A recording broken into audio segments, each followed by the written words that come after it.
Bonjour. Donc, ce matin, on va parler un petit peu de l'API 3 et notamment sur comment on monte un PC, un vrai PC, hein.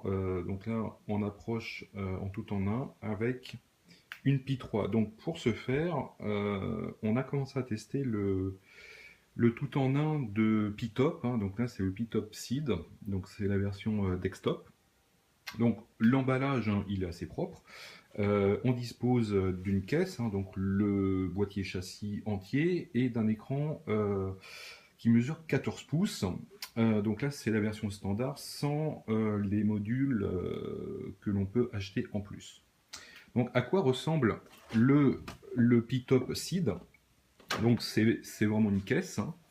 Donc, c'est un boîtier, voilà. Donc, c'est un boîtier, c'était tout en un assez classique, tel qu'on peut le voir chez HP ou même dans d'autres gammes.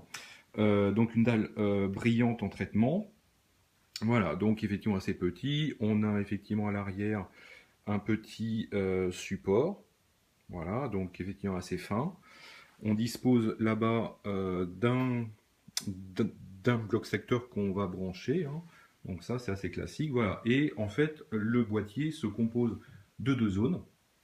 Donc zone technique en bas, et on va voir à quoi ça correspond, et l'écran de 14 pouces dans la partie haute. Voilà. Si on regarde à côté, donc on constate effectivement les interfaces de sortie, donc entrée-sortie, que l'on peut avoir avec une Pi classique. Alors, petit détail, effectivement, c'est quand même le prix du P-Top Seed qui est pour moi cher. On est à plus de 150 euros, 140 euros.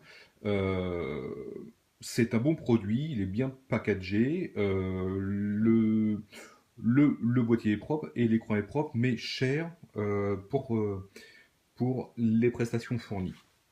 Alors, on va l'allumer. Donc, on a un petit bouton là, effectivement à l'arrière, qui permet d'allumer. Donc, on va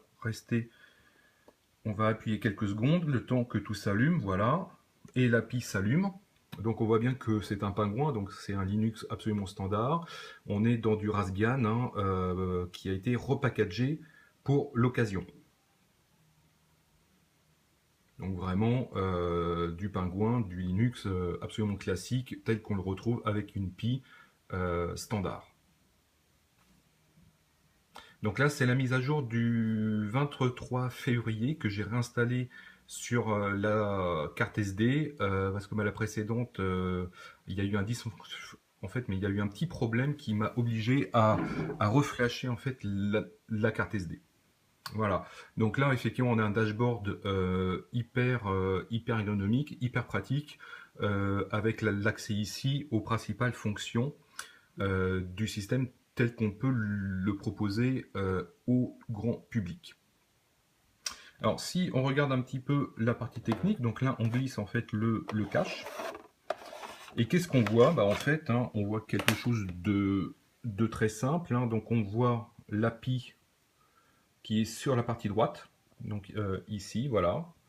Les sorties là. Et en fait, la carte tient grâce à des éléments, en fait, à des aimants, parce que les deux barres là sont aimantées, et à la carte se fixe comme cela. Alors, c'est à la fois pratique et pas pratique, parce qu'on constatera que quand on branche les sorties ou quand on branche la map de connexion avec la carte fille à côté, on constate que ça tient quand même assez mal, hein. Et ça, c'est le point vraiment très négatif, je trouve, sur le niveau de la fixation. Alors en fait, l'un des intérêts du P-Top, c'est quoi? C'est le fait que l'on dispose ici donc d'un shield en fait qui va s'occuper de l'interfaçage de l'énergie avec l'HDMI. En fait, la carte va gérer en fait tout le hub qu'il faut entre l'écran et la connexion HDMI entre le shield de fil et la board, hein.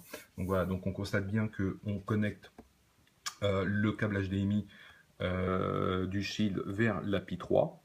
Et ici, on a effectivement la map, hein, qui va alimenter tout ce qu'il faut au niveau de la borne avec la carte fille. Alors, La fixation, pareil, pas hyper pratique parce que on a des goulottes sous l'écran, mais la map en fait est un petit peu juste en longueur, donc on est obligé de forcer un petit peu, voire de déformer un petit peu la fermeture de la goulotte. Donc ça, c'est le point assez, bon, assez embêtant et pas hyper pratique.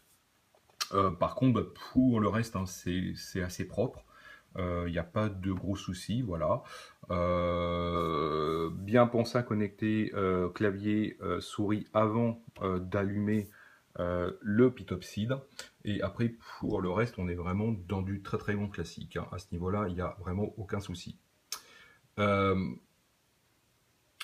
on avait testé le P-Seed avec la distribution de Retro Gaming, la Recalbox, sauf que le système se lance, mais on a un petit souci, c'est que les émulateurs apparemment supportent mal de passer par la carte HDMI de la Pitop. Donc, j'ai pas encore eu le temps de regarder, voir si on a un fixe. Effectivement, une fixation du système par patch. Il faut que je regarde ça dans les prochaines semaines. Merci à tout le monde et bon week-end.